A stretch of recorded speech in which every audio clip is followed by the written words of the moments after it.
Cheers. Welcome to Culture Night, where each week we drink fancy wine and watch movies that are in some way culturally significant. I'm Andrew. And I'm Sarah, and we are back for Season 4, Episode 5. Really into the meat of the things now. Yeah, really getting going. We got a groove. Getting closer to modern times. Probably going to see a bit of a little jump in, I think, some of the visual effects. I hope so. This is only a year later than last week's. Yeah, we'll get into it in a little bit. But anyways, let's see how different it is. We do have a little bit of podcast business before we get started. So, true confessions, I might be a little bit behind on editing podcasts, and I was editing the ET episode this week and realized that there was a couple things that we mentioned in the after show talking about the movie that we did not cover in the Slept On It segment of ET last time. So I'm here with a couple more fun facts. A little, actually, I mean, they might be a little deeper. They're not really fact snacks. It's like maybe snack lunch or fact lunch. Real meaty. All right, let's get them. So just a little bit more of the behind the scenes of that. So we talked about Reese's Pieces and what role that really played in the movie, or how was that supposed to be intentional, because it wasn't really explained. It was just like there with the bag. And apparently that was actually supposed to be M&M's. What's his name? Steven Spielberg had intended for M&M's to be the candy that Elliot used, but Mars Incorporated refused to give permission. So he replaced it with Reese's Pieces, which is an excellent choice because it's almost the same candy, but not. And I thought it looked kind of like Skittles though watching it, but I guess they and maybe they shot some and then had to go back, and they just kind of were hoping that you wouldn't really pick up on it because they're all pretty similar shaped candies, but that they were able to get Reese's Pieces and the Hershey Company to give permission, and the sales for Reese's Pieces jumped 85% in the weeks following the release of the movie. So the whole storyline in the article I was reading was that the Mars Company really just missed out on a huge marketing opportunity. Did they not give permission, or did they not give money?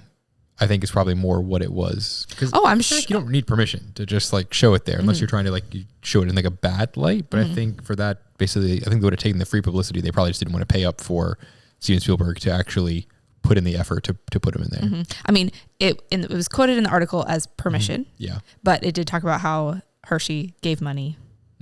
But they seem to make a lot of that money back. So I think I'm sure Mars Company really missed out. And it is also known as one of the most iconic examples of product placement in a movie. Probably one of the first really big, obnoxious ones. Yeah. So. I heard that basically single-handedly saved the Reese's Pieces candy itself, that it otherwise wasn't really popular. And then that took take off. I certainly love them. So thank you, E.T. The next thing that we talked about that we didn't really go back and look into for last week was the fact that no adult faces are shown in the movie. And it turns out that is obviously intentionally done. I mean, there's no way they wouldn't just show a bunch of adults, but that it was Steven Spielberg was shooting the movie from the eye level of a child to further immerse you in Elliot and E.T.'s connection and relationship. So I don't know why the mom is exempt from that, but I guess that you pay attention and spend more time with your parents than any other adult figures in your life. But that was I definitely noticed the whole faces thing. Didn't notice the eye level, but I guess that makes sense. Interesting stylistic choice. Yeah, but do I really understand it? Not totally, but do I appreciate that they someone thought about that and made that decision? Absolutely. Yeah. And then the last thing that we talked about that we did not cover in our Slept On It segment was we talked about how E.T. was in our pop culture, and it was even in the studio logo at one point. And it turns out that was actually Universal Studios, and they did that for the 20th anniversary of E.T. being released. Makes sense. That was, again, an intentional... When they released the special edition that everyone hated. Probably. So covers that. All the stuff that we missed. So if you were listening to season 4, episode 4, thinking, where are all these deep dives? Here they are. Found them. I hope you enjoyed your fact lunch. We promised we would revisit them, and we did. We'll close that chapter now. Yeah, so we can close that one and we can jump into tonight. What are we drinking tonight? We are drinking the 2018 James Gang Reserve Malbec. From Tobin James in Paso Robles, California.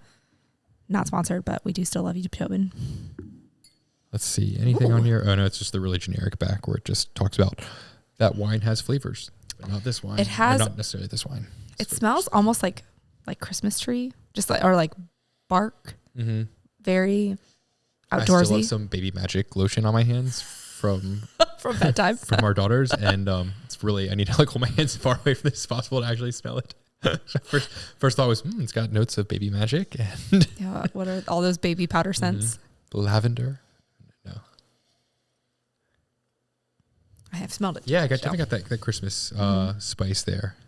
And it's not even so much like the like candle smell, but just like that outdoorsy, like crisp winter smell.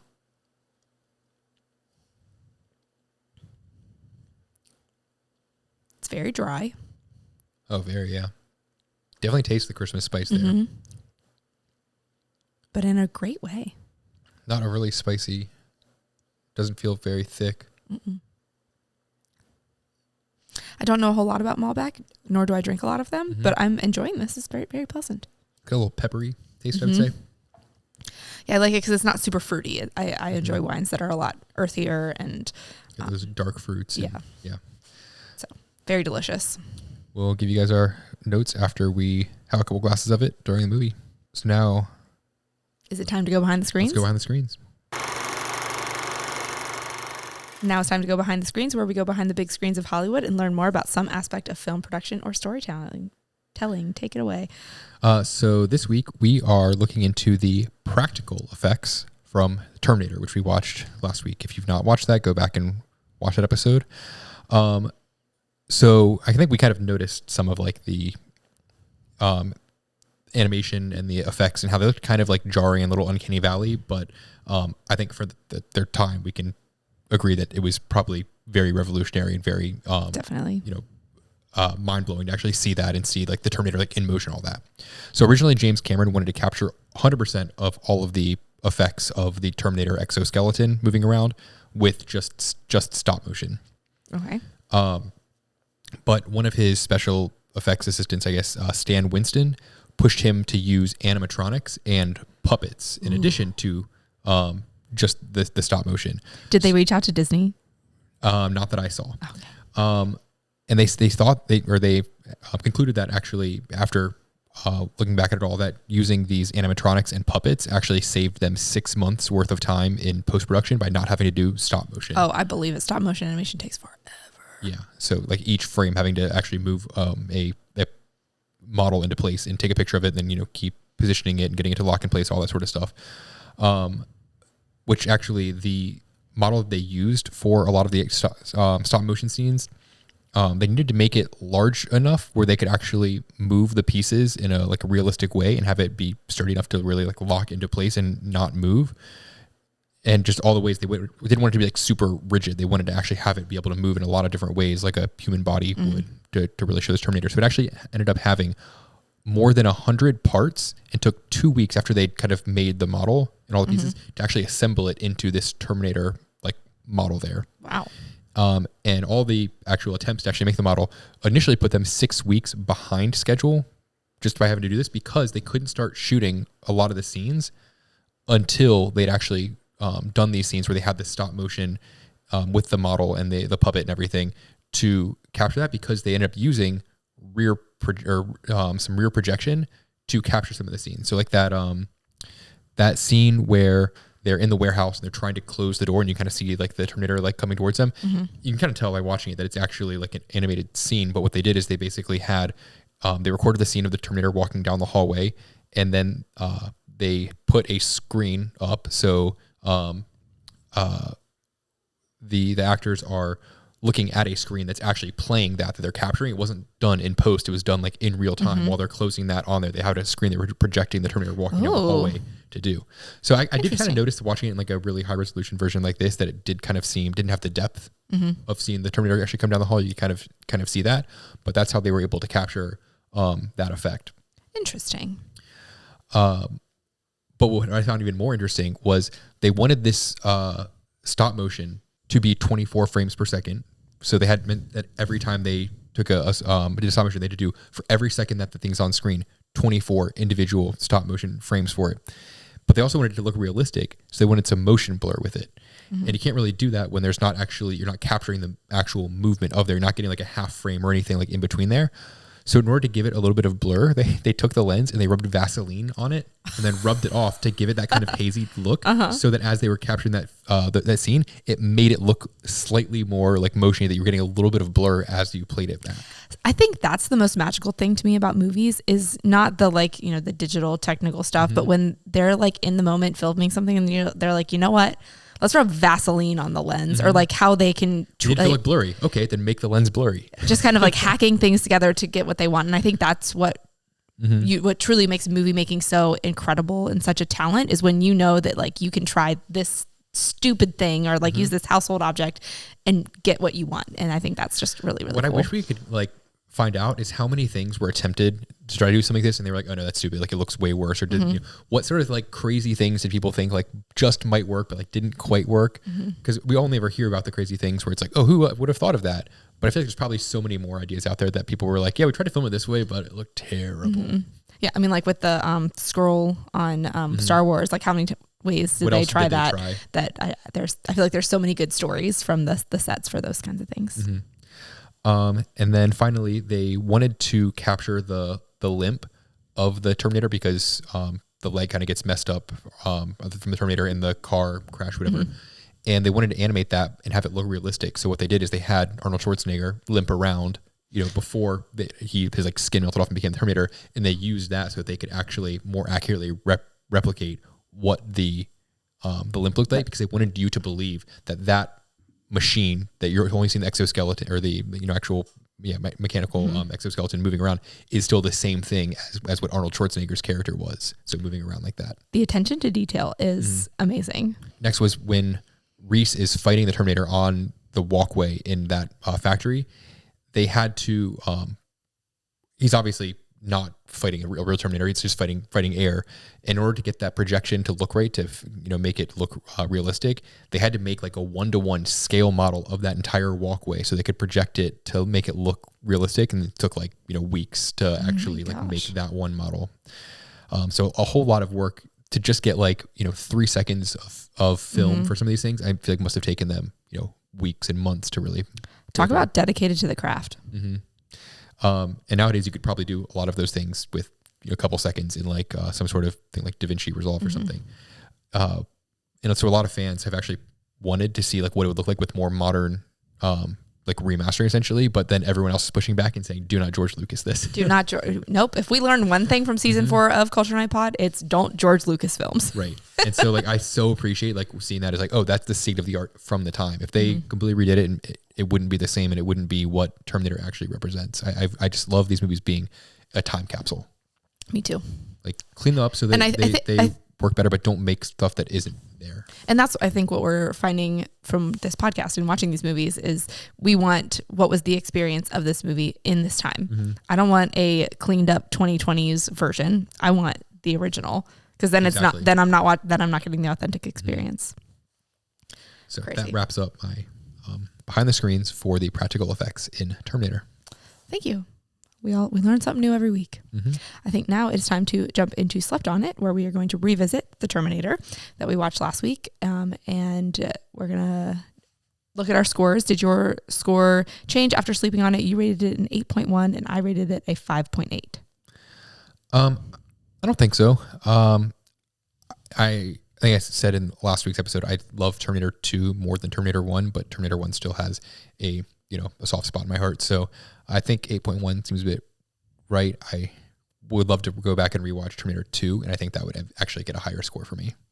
The way that you talk about it and the way your face lights up when you talk about it, I would not be surprised if you gave it a higher score. Yeah. I will also stick with my 5.1. I liked it better than I thought. I had really low expectations going into it. It was a lot more enjoyable. I guess I'm kind of intrigued to see Terminator 2 because you keep hyping it up so much. Don't really need to see beyond that. I do think Terminator 3 has a cool message, but I think that Terminator 2 is really where you could stop. Cool. Then that's where I will cut it.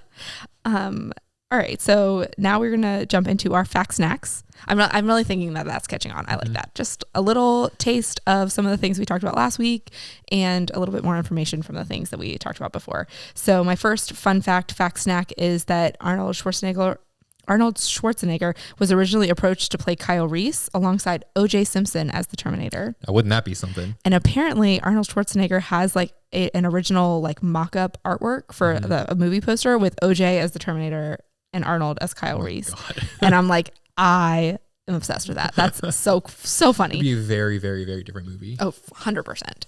And then we love to talk about who else was considered for roles. So the other actors that were considered to play Reese's role were rock stars Sting and Bruce Springsteen.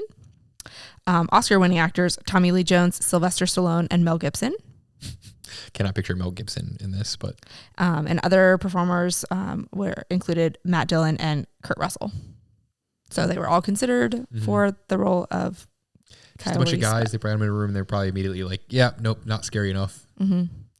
And then studios didn't actually like Arnold's accent, and they were kind of trying to find ways to cover it. And apparently they'd done something in one of his previous roles. I think maybe his character didn't have any like actual dialogue because they just didn't think American audiences would connect with it. But James Cameron thought that that's what would make him sound more robotic and really help the Terminator feel like a robot. And he was like really lean into it and like give it your all. And that's like what made him so perfect for the part. I think I saw somewhere he only has like 11 lines of dialogue. I believe it. It's very, very little in this one. I kept waiting, I'll be back. I'm waiting for it. And then he says like 4 things ever. And it's like one of the last things he says. Okay. And then we also mentioned last week, you were talking about his eyebrows and you always thought he looked weird, but it wasn't until watching it this time that you realized it's because his eyebrows were burned off. But actually it turns out that Arnold Schwarzenegger had his eyebrows insured for this movie because he was really afraid that when he shaved them off for the movie that they weren't going to grow back correctly. So he supposedly, I did not fact check this at all, but he supposedly had them insured just in case they didn't grow back right. And he looked funny afterwards. Wouldn't that be something to be an insurance agent? What do you insure?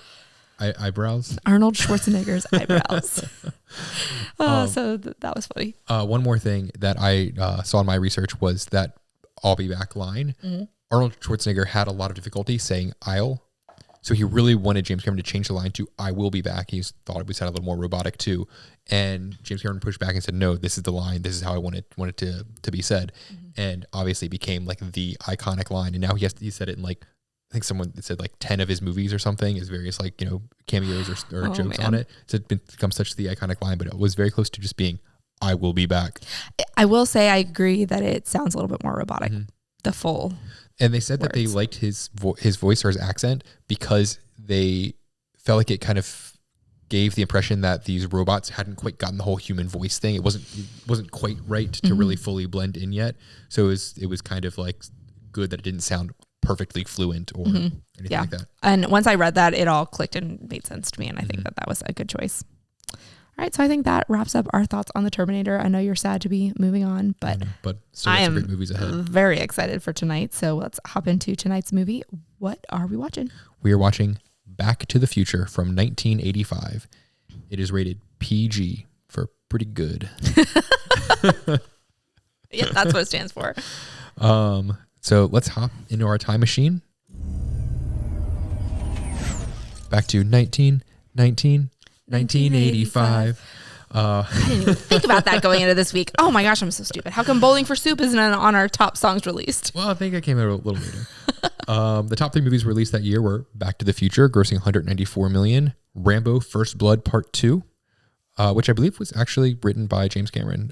Interesting. He wrote it during the downtime before they could start on the Terminator because Arnold Schwarzenegger was still tied up with Conan the Barbarian. Interesting. So a little fun little extra fact snack there. And Beverly Hills Cop grossing $130 million. The top 3 songs released that year were Careless Whisper by Wham, Like a Virgin by Madonna, and Wake Me Up Before You Go Go by Wham. Pretty big year for Wham. I was going to say, whamming into 1985. So now that you're in the 1985 mood, let's discuss the movie. Have you seen it before? Can I also just say that I'm in the 1985 mood more that you sang me the song that came out in like 2005 than actually. It's going to be stuck in our heads for the next couple months. Which is good because I still have E.T. by Katy Perry stuck in my head. So anyways, I have not seen Back to the Future before and I am very excited to see that. I feel like a lot of these 1980 movies are a lot of the reason why I wanted to do this podcast is I feel like they were just before our time where they were kind of out of popularity by the time that we were growing up. So I know that they are pretty iconic and I'm really excited to see this one. Well, it's a trilogy and I think like the third one came out after we were born. This one came out before, but I think it might have been a couple years apart. I have no idea. I do know. I do know there are multiple, but so I think that's kind of why it really blended into our like childhood is when it was so really popular. I have seen it before. It's been at least 10 years now. I saw bits and pieces of it growing up, and I saw it probably one, maybe two times ever all the way through. But like I said, it's been a while. So I do know a good bit about the movie, but I would like to get your thoughts on that before we watch it.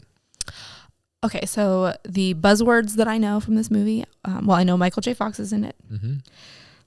And that other actor that, of course, his name, as soon as I realized that this question was coming up, I was like, oh my God, what's his name? I know what his face looks like. That's not helpful to anybody. Doc? Sure. Yeah. What's that actor's name? Christopher Lloyd. Thank you. You made me feel better for a second because it took a second for it to come to you. And is this the DeLorean? Mm-hmm. Okay. And Marty McFly, is that also this? Okay. I know so more than I thought. Done. I sure assume it's like space-time travel or, time travel. Mm-hmm.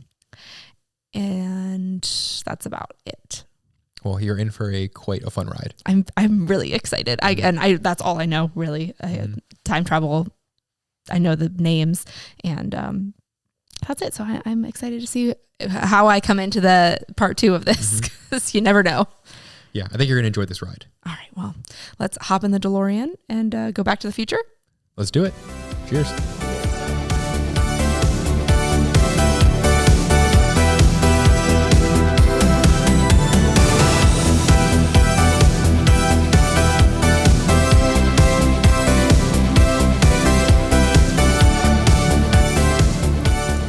Cheers.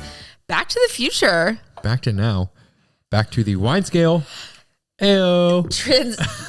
Okay, so on a scale of 1 to 10, that transition was a 10 out of 10. Well done. So starting off with the wine scale is a 0 to 10 scale. However, all of the wines we drink are good. I'm trying to think how I always say it. The 0 to 10 scale. However, all of the wines that we drink are very good wines. So a low score does not necessarily mean that it is a very good wine, because all the wines that we drink on the show are very good wines. That being said, I'm going to rate this wine a 4.2. I gave it a 7.2. It just was good. Nothing to write home about. I think we got all the notes right away, and I didn't find myself being like, wow, or I really need to get back to this one. It just was, it's fine. I don't really have a justification for my score. I was just, I made sure, like, starting the second glass. Is very subjective. So these numbers mean nothing. Mm-hmm. I just, made an effort this time to be like, okay, how do I feel? What number? It just, comes to me when I drink this. And it was a 7.2 today. I enjoyed it. And mine was a, 4.2? Mm-hmm. Yeah. So it was good. If you see it, it's a fun wine. You won't dislike it. It's just, we've had some really, smack you in the mouth great wines on this show. Well, now take a sip at this black box and then remember the wine and then give us another score. Let's see. Yeah, Malbec's 15. I mean, again, no slight to black box. It is fantastic in its own element, but when you have it back to back with something that is as good as this, it every week I make the same face you just made. Yep. It's the Hershey's chocolate of wine. You're not going to hate it, but you're also going to be like, I'm sure there's other stuff out there. If you have it back to back with something that's excellent, you're going to tell the difference. Anyways, moving on. The movie rating out of 10, a little bit different of a scale for the movie scale. I think ours are very different scales anyways, but why don't you give my me movie scale and my wine scale are the same. It's like, what do you feel in the moment? Do you want me to go first with my score? Yes. Well, I think of a score for mine. Okay. So I've been pondering this for the last half an hour, and I feel like I have to give this score with an asterisk, because I went back and looked at what I scored Forrest Gump, which was our highest to date. If you haven't watched it, it's season 1, episode 14 or 15. And I gave it an 8.2, and I would like to bump the Forrest Gump score up to a 9.3. And I think that this is an 8.9. It's funny you said 9.3, because I'm giving this a 9.3. Well, you went all in with Forrest Gump as a 10, and I feel like Forrest Gump is truly the best of whatever we're trying to do here. That is what Forrest Gump is. I should just give it a 10. But so I was my first thought was 8.9 for this movie, but then I was but then I rated Forrest Gump less than that, and I feel like I need to give that a higher score. So I've been watching the movie, but internally struggling with how do I score this for the last little bit. So my scale is generally a bunch of different things of how much did I enjoy it? First off, is a big portion of it. It's very fun. Really much enjoyed it. The rewatchability part of it is, if it's on, how likely am I to finish it? And if I'm just scrolling through, how likely am I to just like pick it out to start it, just watch it out of the blue? Quotability is a big portion of it, and then just like cultural impact and significance of it is kind of the fourth main factor of it. Movie is very fun. A whole lot of pop culture references into things that, like, Ronald Reagan being president, a bunch of things like talking about the future, but also like the future according to 1985, and I also love like according to 1985's portrayal of 1555. Yeah, I also loved like all the product placement too, like the Pepsi and of course I can't think of anything else now, but just like I felt like there was so much that was so specific to each of those time periods that it was just really good. They did a really good job of like making reference to that in a way that didn't distract from it, but was very much like a clear like, hey, look at this nod. Was really well done. Rewatchability, I've watched bits and pieces of this so many times, and it's just I don't know how likely I would be to just like start it randomly, but it is just a great movie. Like when it's on, you're flipping through it and it's on TV. So I think relative to Forrest Gump, I think I enjoyed a little bit less, and I think the cultural significant impact is like a little bit less of it. In some ways, I rating it in relation to that is the only reason why it's also not like right up there in the upper nines. So I think a 9.3 for this rating is spot on. Yeah, I mean, and that's why I had to start by moving my Forrest Gump score up, because the more movies we've seen, that was still pretty early. That was season 1. That was so 3 seasons ago. And that one is just like the embodiment of what Culture Night Pod is. And I just wasn't sure what to give it at the time. And I knew it was good at the time, but I think now, knowing what I know, Forrest Gump needs to be higher. And this is just like right there behind it. Like I think these two are like the best so far. I think like as a trilogy, not no spoilers, but as a trilogy, I might even like bump it up a little bit higher than a 9.3. Like I think overall, just the I can't wait to watch the other ones. Just the whole like impact of it and the references, like you see it referenced in so many things and parodied in so many things, and I just think that it's such an iconic movie of of several generations that people just like go back to it. So I think it's at least a 9.3 in my opinion. You obviously have your own scale. Yes. You'll probably bump it up later, but yeah, and you were also more cultured than me when we went into Forrest Gump. So like it, I might in like several episodes from now, Back to the Future, it might be like, never mind, Forrest Gump is a 10 and Back to the Future is a 9.3. You never know. But I will say, I just also feel like this movie, watching this, is like, I really just feel like the 1980s was the greatest era of movies. Did I love the Terminator and E.T. quite as much? Not so much. But like, this is what I look for when I want like a comfort movie, and like this and Breakfast Club and like so many of those movies that, and I'm sure so many more that I haven't even seen yet. I just feel like is this like comfort zone, and we weren't even alive in the 80s. in the time, I don't think people probably watched those movies and thought like, oh, these are going to be the classics. But you get 5, 10, 15, 35 years later, and you're like, man, those were like the classics that I don't know if people felt as strongly as about movies that had been filmed, decades before in the 80s as we do about those movies. I don't know what it is about that particular time period. Less about like in the 90s. And I don't know. I was trying to think about it during the movie, and I kind of feel like it was far enough out from like the early days of film, and it was far enough out from like color being this primary viewing mode of movies, but like also not in the like, let's just try to make everything digital and be super fancy and like really one up ourselves. It was just like okay, we are in our groove with what films look like, but we are going to be creative with how we film things. And I don't know. I think it's kind of in that perfect in between stage of like, before we got too crazy technological with computers and digital animation and all that stuff, but also not at the very like advent of trying to tell a good story and have a good time in a lot of these movies. And I'm sure there were probably other crap movies during those time periods, but the cream of the crop from that time period, I think, is amazing. Yes, just still so fun, so significant. Just and maybe we'll look back on movies from the late 2000s, 2010s, 2020s, whatever, and think those were amazing. But I just, something about these movies from the 80s and 90s, especially the 80s, just have a special place in our hearts for sure. So moving movie on. description. So a kid goes back in time and is in the time period where his parents are in high school. He is stuck in that time period, and unfortunately, due to the butterfly effect, messes up his being born. He has to find a way to get back to his original time period, aka Back to the Future, while also setting in motion the events that will lead to his parents getting together, getting married, starting a family, so that he will exist in the future. So there's not any weird paradox effect like that. And that's it. All right. And then now moving into our description according to the TV/telephone. I think this one kind of starts with a tagline, maybe. He's the only kid ever to get in trouble before he was born. That's one whole line, and then it's like space. Or, that's definitely like on the movie poster or something. Oh, yeah. So moving on from that part. 80s teenager Marty McFly is accidentally sent back in time to 1955, inadvertently disrupting his parents' first meeting and attracting his mother's romantic interest. Marty must repair the damage to history by rekindling his parents' romance and, with the help of his eccentric inventor friend Doc Brown, return to 1985. 1985. I feel like that was good. I like that one.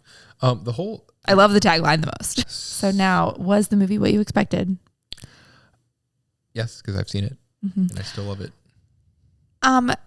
Yes, specifically, no, because I mean, how do you really nail down that specific storyline?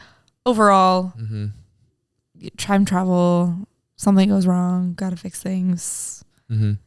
Did you anticipate the whole like butterfly effect and like the time having to fix that? I don't know how many like references you've seen to the movie or anything when we're talking about I mean, it. not anything specific to the movie set me off to think that, but as soon as he went back in time and he saves his dad from the car accident, I was like, oh, well, like he got hit by the car. And so I kind of knew that was going to throw, like I knew that was going to throw everything off from there. So.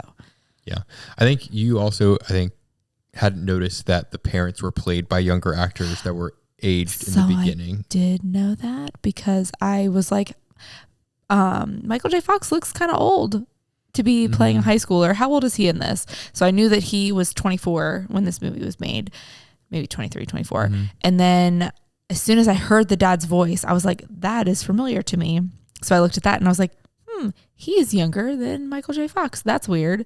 And then as soon as I saw the mom, I was like, her makeup looks terrible. And so I put it all together like in that first. Yeah. I don't think it's a huge secret, but like early on knowing that I think does kind of ruin a little bit of this surprise of being like, oh my gosh, it's the same people like, in the past as them. But yeah.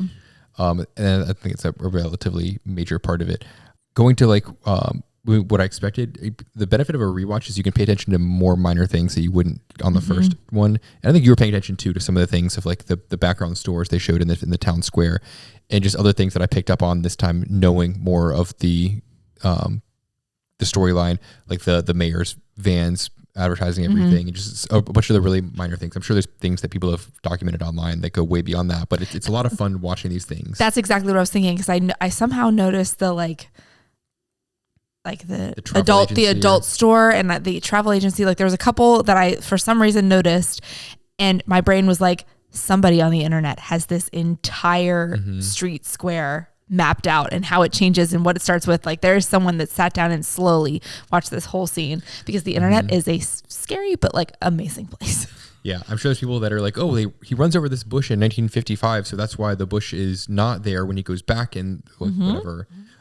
All of those things, but we were not that detailed, but it is a lot of fun noticing some of those things, those little minor details.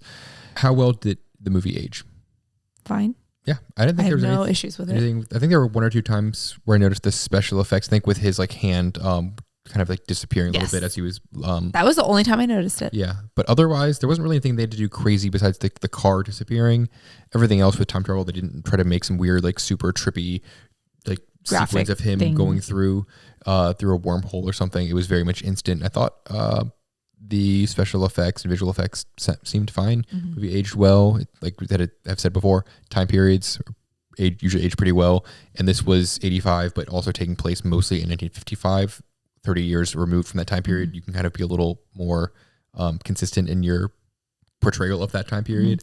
I will say also kind of back to like what we were noticing. I even noticed when he's, skateboarding in 1985 through the town on the back of all the cars, and they drive by the, exercise fitness class.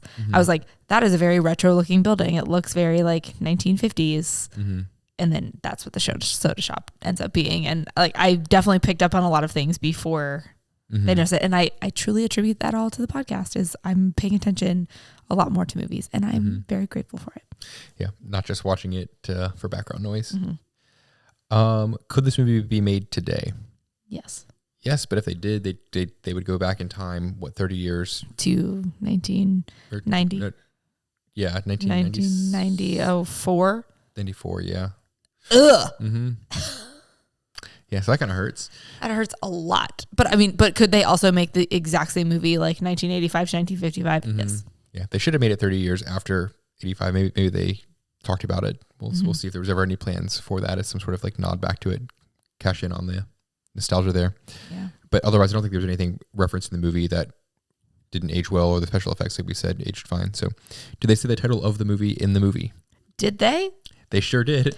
And I think this is the embodiment of what this question is. And I'm going to give one of my notes away now. This is written by Bob Zemeckis, who also wrote Forrest Gump and had his hand in a lot of high scores on our podcast and a lot of other things. And I just feel like his movies have a lot of that, like Back to the Future. Like, let's all pause, take a breath, say the title of the movie into the camera lens, and then move on to what we were. He also said it a lot in Forrest Gump. But yeah, I think it was very self-aware in that aspect, and it wasn't trying to be too serious. I feel like that's an 80s thing. It was going to be a fun thing. Yeah, the way that he said Back to the Future was very much like, I'm looking into the camera, and I'm very much aware that I'm saying the title of the movie. And that is 100% the origin of that question in this part. 100%. Does the title fit the movie? Yes. I mean, yeah, he said it there, but I think. I think calling it like back in time is too common of a phrase that I think Back to the Future makes you pause and think, which is what movies want you to do. Yeah, and I feel also this movie just feels like it fits so well just because it is such an iconic name of a movie. I feel like they could have gone with something like, I know this is already a different movie, but something like Blast from the Past or anything like that. Or they could have just gone like with The DeLorean. Like The DeLorean. Or A Boy's Life. Like E.T. Exactly. A Boy's Life. This title could fit most movies. So now we're going to start tracking how many Culture Night movies could that title be applied to. How many boys this is about their story. Yep. Going to be a lot of them. Yeah, I think the title fit the movie just fine. Were there any actors that went on to do bigger things? Yes. Michael J. Fox, I think, was pretty early on in his career. Christopher Lloyd was only 47 in this doc. Man. Right? They do a good job with aging. He definitely looks aged in his 1985 makeup. I noticed his neck. I was like, that is something that's not natural. But he's just one of those guys that I think reached max age very quickly and then had just persisted there for a long time. Billy Zane was a minor character in this, went on to a pretty big role, at least in the Titanic and a couple other things. And Crispin Glover, also AKA the Thin Man from Charlie's Angels, as I previously knew him from. And as soon as he like did this like weird turnaround as the dad in their house, I was like, that's Thin Man.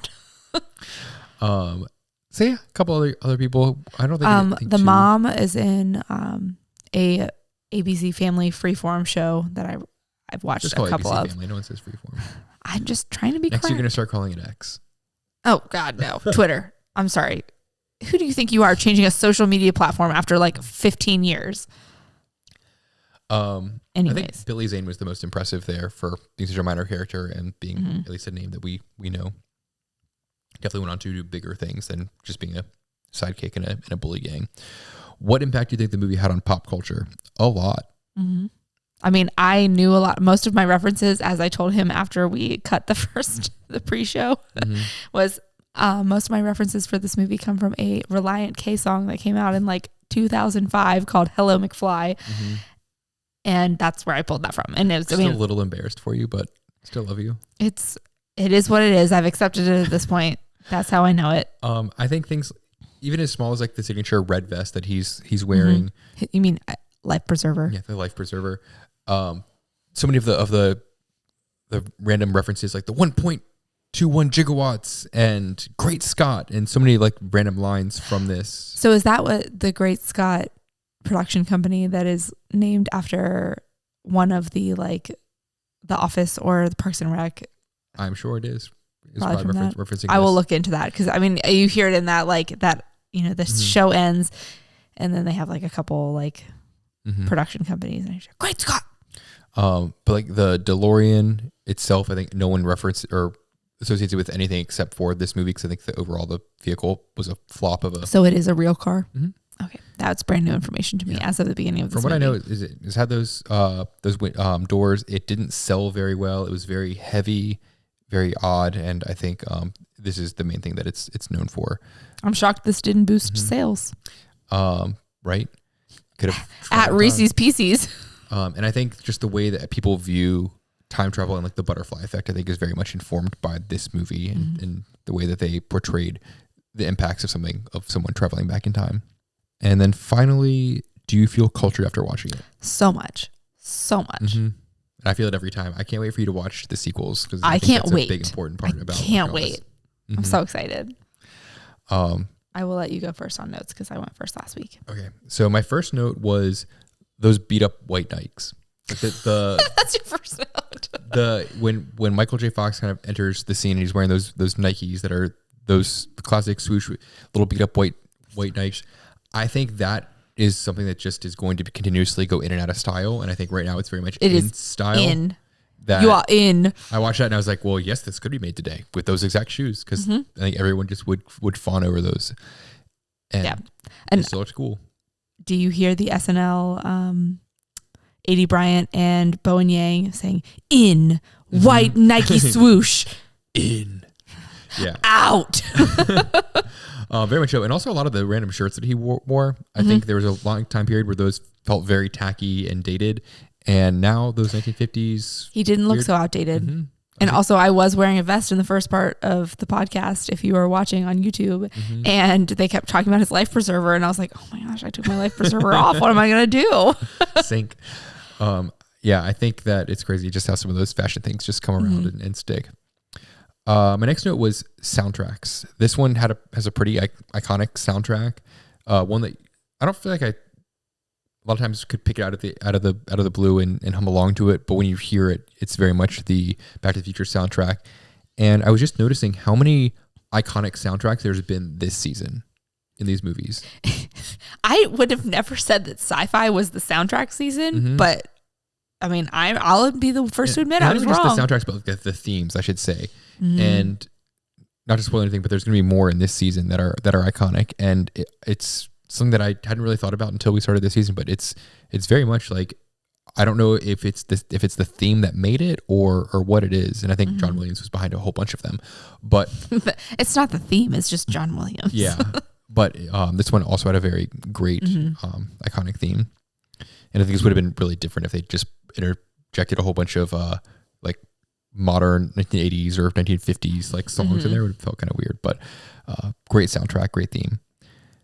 My next note was, how many kids do you think probably got hurt trying to ride behind cars on skateboards after watching this movie? That was my first thought, because I was like, that Seems would very not dangerous. McFly in 2023, 2024, whatever year it is. Nice reference there, McFly. Yeah.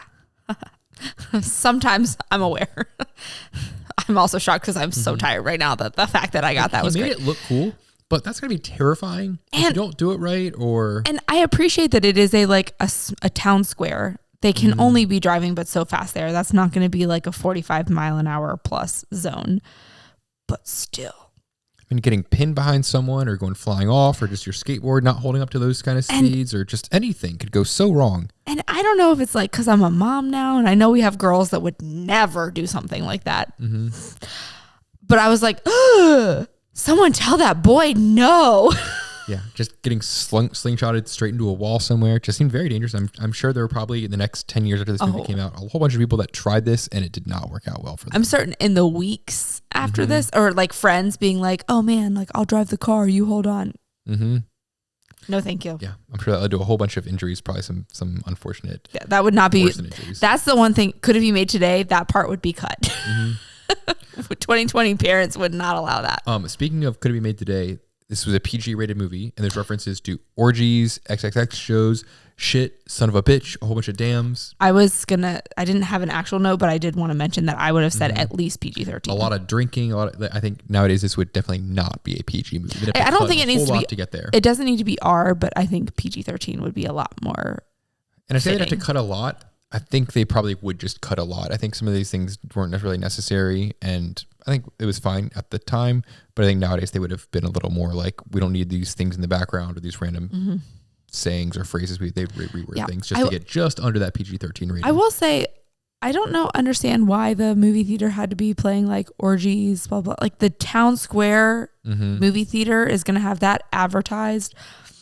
That just doesn't feel like super believable to me. Yeah, unless it was a thing of like the mayor having to clean the town up or something, and that's what he said. He was going to clean this town up. That he didn't, and that they need to reelect him or something. Yeah, I don't know.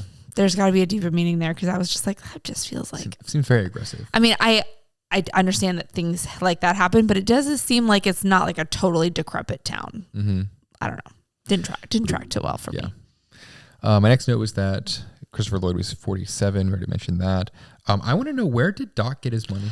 Right? He has like a pretty big house. I was shocked by the mansion. All this lab doesn't appear to be working on anything else. Does he just get his money by selling or making bombs for the Libyans? Or is he just one of that like old society money that he just inherited some money? Inherited it, and so he didn't have to work, so he just spent all his time and money. At first I was like, oh, maybe he just like made some cool inventions, but then he talks about that being his first invention that has ever worked, that it had not happened yet in 1985, that he has this huge house and this huge workshop garage, so much stuff in it, and doesn't appear to and it's like a beautiful house. I was like, that doesn't track for 55. Maybe 85, but like definitely like 2000s plus. Yeah. So some questionable money origins there. I thought next note was, I thought that facial acting in this movie was amazing. So many of like just the way they acted with the eyes and the facial expressions and reacting to things was just very well played. And I mean, we were talking about it specifically while we were watching the movie with Christopher Lloyd, but I also feel like Michael J. Fox did a really good job too.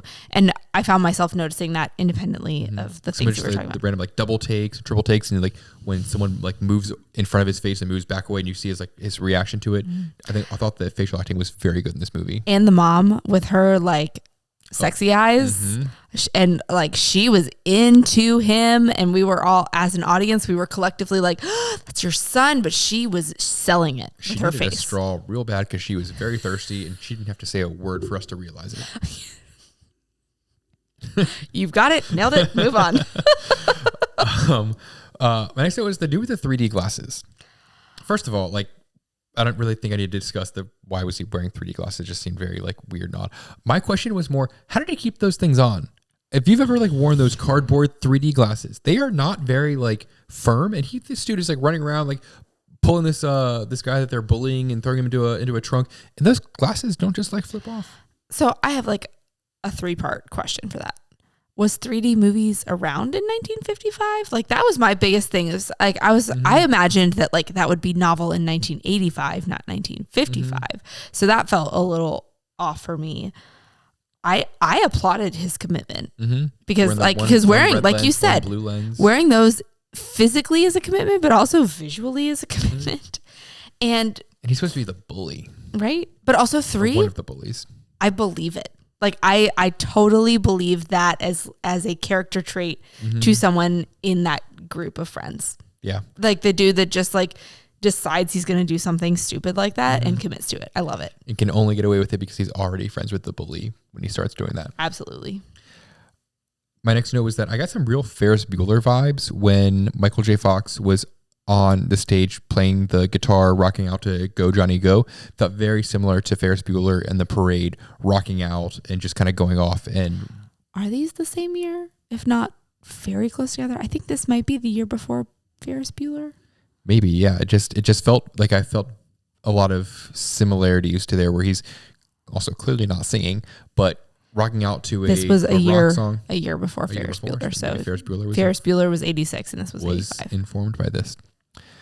My next note was that I think that Doc, if it wasn't played by Christopher Lloyd, I wouldn't be surprised to see if Donald Sutherland was considered for the role. That's the dad. Kiefer's the son. Yes, okay. Donald Sutherland. Yes. Because there were a couple of scenes where I thought he seemed familiar, and Donald Sutherland is 3 years older than Christopher Lloyd. And I think he could have played a different, but also very good Doc. But it had been a little more serious and less like, eccentric. Yeah, eccentric. I think would have been just slightly different Doc, but I think would have been a very good alternate there. I can see that. I like that. And my last note being that going back in time. You're just trying to hurt me here with this one. Wait, no, what did I have for this one? Oh no, my next one wasn't for now. It was for He's going 30 years into the future. 30 years in the future. It'd be 2015, which is 7 years ago. 8. No, it's ago? 9 years ago, bruh. 9. Sorry, just threw a little bit. 9 years ago. Yeah. 2015. Mm-hmm. That hurts on a bunch of different levels. But yeah, that's kind of crazy to think about. Because that also goes back to our origins. Doc was like, I'm gonna go 30 years in the future, and he goes to 2015. And that was 10 years ago. He must have been so disappointed. Almost. Right? What happened in 2015 of note? Like, there's cell phones. Cool. What else do you guys got? That's it. All right. Okay. Bye. iPads. Mm-hmm. Are AirPods even around yet? Probably not. Yeah. Mm-hmm. Sorry, world, that 2015 really let you down. Yeah. It's like, well, Teslas and all those like electric cars weren't even that TVs cool yet. look different, and yep. All right, going back to the past, I guess. I think I'll just stay in 1985. Maybe I'll just go with another future. All right. Any other notes, things, comments? That was my notes. All right. So my first note is we have our first like early smart home setup with his clocks and his various automations that are like about to burn down the house. That are like a debatable fire hazard. But also, I really want to know from like a filmmaking perspective, how long did it take the like props department to configure that? Not only that one opening scene. Not only how much time did it take for them to find all of the clocks? Because someone in the props department, probably an intern, had to go to antique places, to the like prop warehouse, to like all these places. Did they just go into the back stock room and they were like, "Here's all the clocks we got for all the various movies we've done." I mean, like, but you have to go and find them. Even if you go to the prop warehouse, like I said, like you have to find like 100 clocks, get them all ticking, and then you have to find some to tick and move and, get the dog cans and all that stuff. But also, how people in 1985 were like, this is the future. Having like my dog's food just like open up on the can by itself and like dump in the thing. Like my toast already cooked. Just burning to death. But, how exciting that probably was in 1985. But now we sit here in like 2024, like, oh, hey, Google. And we're like, that looks very error prone and also a lot more complicated. So just a moment of appreciation for the behind the scenes work for that, but also how that was very innovative probably at the time. My next note is written by Bob Zemeckis, as we've talked about, Forrest Gump. We should have known that we rated Forrest Gump. So as soon as I saw that, I should have been like, this is obviously going to be like 8+. It's so great that I'm like afraid like to look up other movies, or no, just to see if there was any sort of like Hollywood scandal with him or something, if we're not supposed to like him. Right. I do feel like I read somewhere that he was like difficult to work. He was very like, this is the way I want it to be. We're not going to. Yeah, but I also heard that about Michael Jordan. And sometimes people are just really good at what they do. And it's like, it's not being cocky if you're just actually really good. True. We will avoid Bob Zemeckis' Google searches for now. My next note is RIP malls. I mean, I know they still exist, but like the mall I grew up going to is now a swim club. And I heard someone tell me the other day that they're turning it into a pickleball court. And I just, 2024. They show up in the mall parking lot and there's JCPenney and just like I can smell the inside of the mall with the fountains and like all of that stuff, and it's just so nostalgic, and that's just not a thing. I feel like if you go into that JCPenney, it would look a lot cleaner and less abandoned than any JCPenney you'd go in today. But honestly, like I look at the outside of that mall and my brain instantly goes to The Last of Us from HBO Max or Max or whatever it is, with the mall episode. Yes, and like the abandoned mall, but like it's closer to what malls are like today. And I just like that's how, like that's how I picture malls now. So just a shout post-apocalyptic out for anybody who has been to a true mall experience and just loved it, because they were just the best. And then my next note is ding, Darth Vader. We have another Culture Night Pod crossover reference with from what, 3 episodes ago. 3 episodes ago. And Michael J. Fox is in his radioactive suit or whatever they call it, and he's like, I'm Darth Vader. And we now know what Darth Vader is because we've watched it on Culture Night Pod. Obviously, you knew Otherwise, we beforehand, didn't know. Otherwise, Andrew would have never known who Darth Vader was because he's never seen Star Wars. That's totally false. He's definitely seen it 1,000 times. Yes, So. I also thought it was funny. Called him Darth Vader, and I think he said from Planet Vulcan, which would be a Star Trek reference, and probably angered a whole lot of nerds that were very against One or the other crossing over universes.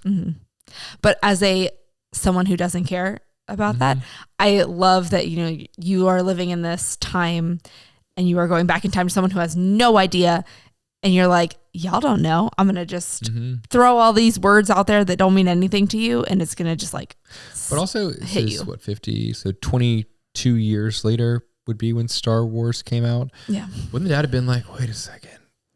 Like really confused, be like, weird dream. I'm sure in the new reality, when he comes home and his dad's all like suave and cool, but in the original reality, that had not happened yet. Obviously. But I just imagine that, like, things that he was talking about, like the mom with the Calvin Klein underwear being like, that was so funny. I don't have a note about that, but that was hilarious to me. And that she kept calling him Calvin or Calvin Klein. Like, I thought that was so well done. And it was not over the top. It could have been stupid, but she did it really, really, really well. And I applaud that through and through. Yeah. Okay. My next note is, I already talked about commitment to the 3D glasses. Well done. And love the fashion at the dance. I think kind of going back to whatever season 3 musicals with Hairspray. I love that like early 1960s, end of 1950s fashion for specifically for women, because men's fashion doesn't particularly change all that much. Suits and ties are always, but like the guys were just wearing suits. Yeah. But like the dresses, and I mean, didn't love the mom's like strapless one as much, but there's like the big skirts and like all that stuff is not something that has ever been really popular in my time. And I just feel like that's really cool. And I would love an occasion where that would be like totally chill for me to wear. Prom, but we can't really go to those anymore. No. And that was not the fashion in late 2000s. Probably is nowadays. Who even knows? I wouldn't even begin to guess what they wear to prom anymore. And then my last note is so much stress. Those last couple minutes of like, okay, we got to do this. Oh, but we have to talk. Oh, I'm ripping up the letter. Oh, wait, that's broken down because the branch hit it. Oh my gosh, I'm going to fall off this thing. Oh, like, gotta plug this in. It was, I mean, like, and I was like, I am mad at myself at how stressed this is making me, but they are doing a really good job of building the stress. Yeah, they got it all together at that very last second there, and knowing that it all works out, it's fun to look at, and I couldn't imagine a world where it didn't work out. I was like, I know that sequels, I was like, there's no way that this doesn't work. I am aware enough of the world to know that that's how movies work. But it felt annoying. Yeah. I think they took it one step too far with he's trying to plug it in and then it comes unplugged when he plugs the first part in. I thought that was one step too far. Yes, I agree. I think they could have done with and him like then rappelling off of the building to get there. I think they could have done a little bit less of that just to make it more believable, because there's a whole lot of suspended belief in this and it's just a fun ride. But that's my only real critique. I think that's when I got really like, okay, we get it. You're just trying to make us stressed out. Yeah. But they did a good job of building stress because there was lots of things that were going wrong. That doesn't mean I necessarily believe it all and didn't enjoyed it all and was glad that they committed that hard to it. But, he makes a bag, blah, blah, blah. Spoiler alert. In case you didn't know. For anyone who's not seen this before. Yeah, but like overall, I just really, really liked this. And I can't wait to see the sequels because, what years do they go to? Like, obviously I knew there was time travel in this. So knowing like, I didn't know what decades they were going to in this movie. And now knowing like, okay, they can move around in time. Like where are they going to go? I just have so many questions. And I feel like you said, we've talked about so much is like, these are time capsule movies of when they're made. So like, what are they going to think of 2015 or whatever years they go to? And I think all of that's so fun. I can't wait to see. It's a blast. It's a great trilogy. Spoiler alert, though, we are not going to do them for podcasts. Yes, we might watch them at some point and come back and like as a podcast business, give a little recap or an update, but otherwise it will not be a full episode. It will not be the next episodes. Sorry. So that means you're going to have to stay tuned for next week to see what we come back with for season 4, episode 6 of Culture Night Pod. So if you are not sure where to find us, you can find us on Instagram at Culture Night Pod, or you can, if you have any questions or comments or concerns, you can email us at culturenightpod@gmail.com. You can watch these episodes on YouTube. Yes. If you are listening and you keep wondering, why are they talking about people that can see them? It's because we also share them on YouTube, and you can follow us at youtube.com/culturenightpod. And sometimes we share shorts there. We've not been so good about that recently. I've kind of forgot about that, but you can watch us on YouTube. You can leave comments there. Give us all the feedback. We're here. Like, subscribe, ring notification bells. Rate and review wherever you get your podcasts. So we appreciate anybody who listens. But overall, this is just really fun for us. We have a great time. We get to hang out. We get to watch movies and drink some nice wine. Yep. Hope you guys enjoy it too. And we will catch you guys next week. Bye.